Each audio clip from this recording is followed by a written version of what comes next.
Всем привет! Это второе видео из серии «Ремонт на даче». В первом видео я подготавливала помещение и красила стены. Если вы хотите посмотреть это видео, то ссылка будет вот где-то здесь. В этом видео я буду собирать кухонный гарнитур. Собирать и изготавливать буду его из удобного мне материала, это фанера. Так как это кухня на даче, я хочу максимально сэкономить и буду делать не цельные шкафы, а буду изготавливать некую объемно-пространственную конструкцию, которая будет являться шкафом. По максимуму я буду собирать все на косой шуруп, некоторые элементы я соберу на шканты. У меня будет несколько выдвижных ящиков, несколько закрытых шкафчиков и открытые полки. Все это я соберу в один большой, почти 3-метровый гарнитур. Поехали! Первый день я начала с приятной работы. Раскроила 10-й лист фанеры на фасады. Также из этого листа я выпилила узкие планочки для декоративной отделки фасадов. В основном все пилила циркулярной пилой с шиной, с направляющей шиной, но там, где нужно было выпилить небольшие полоски фанеры, я использовала распиловочный стол.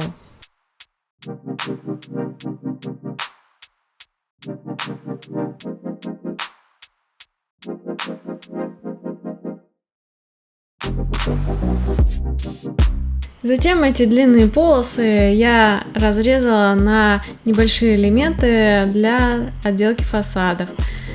И решила для придания декоративности у всех этих элементов сделать фаски. Фаски делала фрезой под 45 градусов, сняла немножко с лицевой стороны.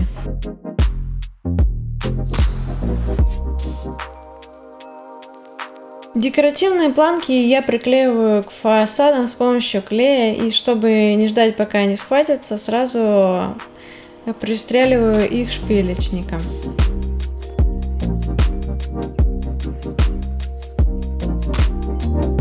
Также с обратной стороны дверок я прошлась фрезой, чтобы на ощупь они были приятные. Фасады я покрыла недорогой акриловой краской, которая предназначена для покраски стен в кухнях и в ваннах, так как проект недорогой и краску выбрала недорогую.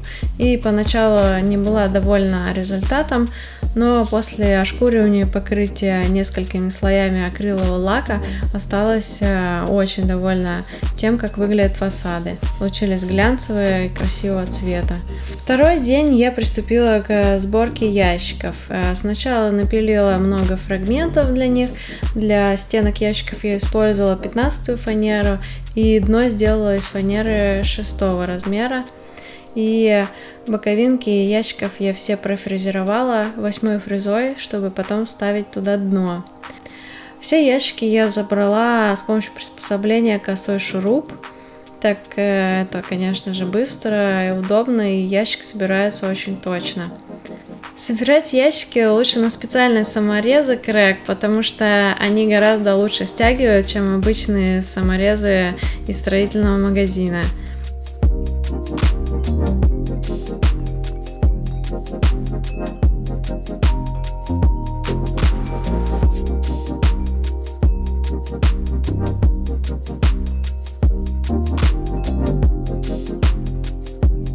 Итого у меня получилось 6 выдвижных ящиков. Немного ошкуриваю стенки и затем перехожу к дальнейшей обработке фасадов. Как я уже сказала, я их после покраски ошкурила и покрыла акриловым лаком в 2 слоя. Мне понравилось работать с акриловой краской и лаком для того, чтобы сделать фасады, так как все очень быстро сохло, и я несколько слоев покрасила за несколько часов. Затем я перешла к изготовлению открытого стеллажа в кухне. Также изготавливаю их из 15-й фанеры, а стенку заднюю изготавливаю из ДВП. Боковые кромки я также сфрезеровала и решила покрасить, чтобы было все в едином стиле, а также скрыть торец фанеры. Сначала я думала, что легко разрежу ДВП резаком, так как вроде как это картон, но не тут-то было, и потом я решила использовать японскую пилу, но проще всего это делать циркулярной пилой, конечно же. Некоторые полки, которые располагаются на видном месте и не должно быть видно соединений косой шуруп, я собирала на шканты.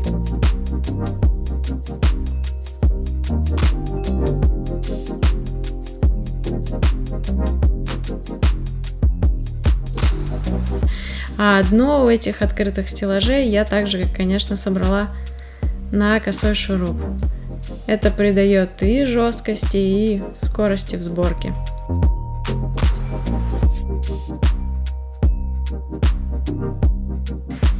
Заднюю стенку из ДВП прибивая гвоздиками финишными.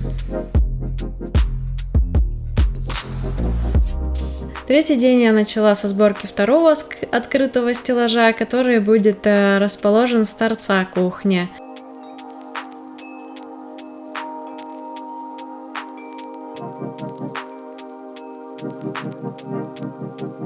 Этот стеллаж более сложной формы, и торец его, который будет располагаться на фасаде кухни, я закрою имитацией фасада с помощью планок.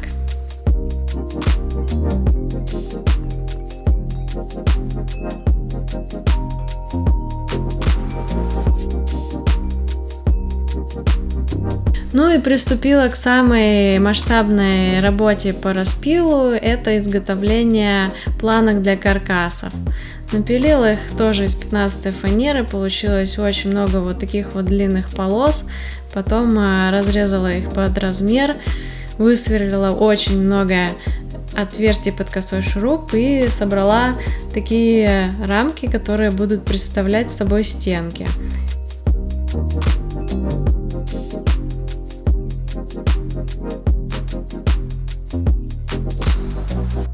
Сейчас вы посмотрели часть видео, в которой я делала подготовку кухни в своей мастерской. Я старалась по максимуму все там подготовить, чтобы уже по приезду сюда, на дачу, осталось только собрать шкафы. Я сделала, как вы видели, много таких рамок. Такая конструкция для стенок шкафов очень экономит материал. В общей сложности я истратила 2 листа 15 фанеры плюс пару старых обрезков, лист 10 фанеры и 1 лист 6 фанеры на дно у ящиков. И итого в общей сложности получилось 4 листа фанеры. Ну и все, теперь буду собирать ящики и все это устанавливать, потом навешивать фасады, и будет готово. А пока я занимаюсь сборкой кухни внутри помещения, снаружи домика Женя делает другую важную работу. В общем, мы решили утеплить помещение кухни снаружи, чтобы родителям было комфортно здесь проводить время с начала весны до поздней осени.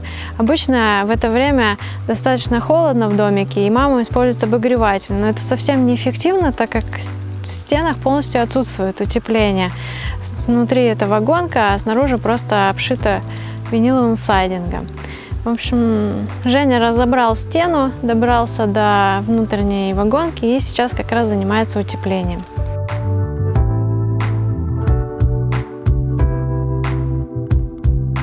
Для утепления мы используем каменную вату Rockwell. Пирог мы делаем как у стандартной каркасной стены. Изнутри это вагонка, потом дальше пароизоляция. Выставили каркас, в нее заполняем утеплителем. Далее будет ветровлагозащита, и по обрешетке вернем старый виниловый сайдинг. В принципе, для этой стены было бы достаточно утепления 100 мм, но мы решили перестраховаться и взяли 150 мм, чтобы в холодный период сэкономить на отоплении. Когда я проектирую дома, обычно я всегда использую Rockwell, потому что у них линейка утеплителей очень большая. Можно подобрать и для кровли, и для перекрытия. В общем, для всего, что нужно у одного производителя. Поэтому и на даче мы взяли этот утеплитель. Кроме того, каменная вата – это более экологичный материал. Еще, кроме утепления, он служит хорошей звукоизоляцией. Ну и что самое важное для деревянных строений – он не впитывает влагу и не горючий.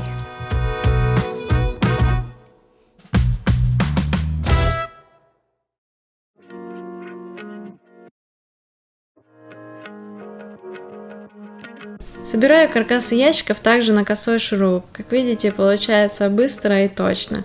И также эти ящики получаются достаточно жесткими. Часть каркасов мне пришлось собрать на обычные саморезы, так как крэговские саморезы закончились у меня в середине работы.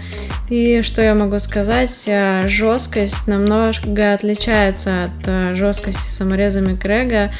Каркас конструкции получается более шатким. Прибивая задние стенки из ДВП, ко мне пришел Степан и решил помочь.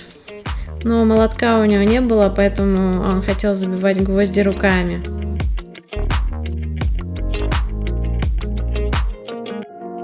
Так как пол на кухне очень кривой под уклоном, я изготовила каркасы из старого бруса и выставила его по уровню с помощью остатков от фанеры. Под каждый ящик я сделала усиление из того же бруса.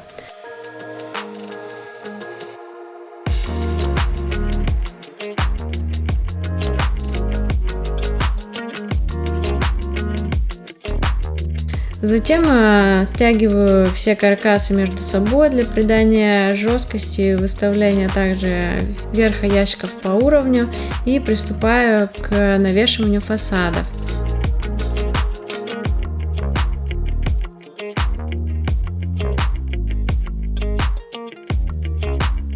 Петли на дверцах я размечаю с помощью специального шаблона, высверливаю отверстие под саму петлю и креплю ее в запланированные отверстия.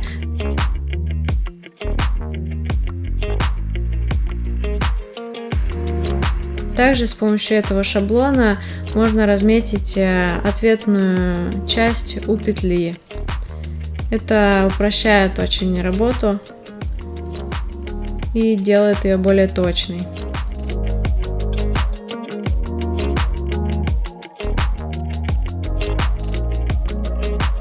В одной из секций кухни я устанавливаю полочки, которые можно будет менять по высоте.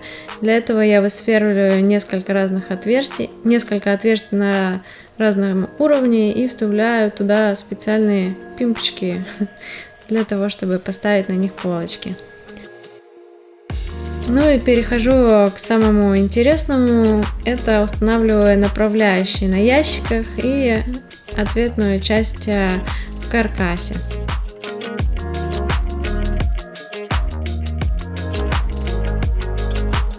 Работа эта непростая, требует точности. Именно поэтому фасады ящиков я закрепляю уже после того, как устанавливаю сами ящики, чтобы можно было установить правильные зазоры и кухня смотрелась в итоге красиво и аккуратно.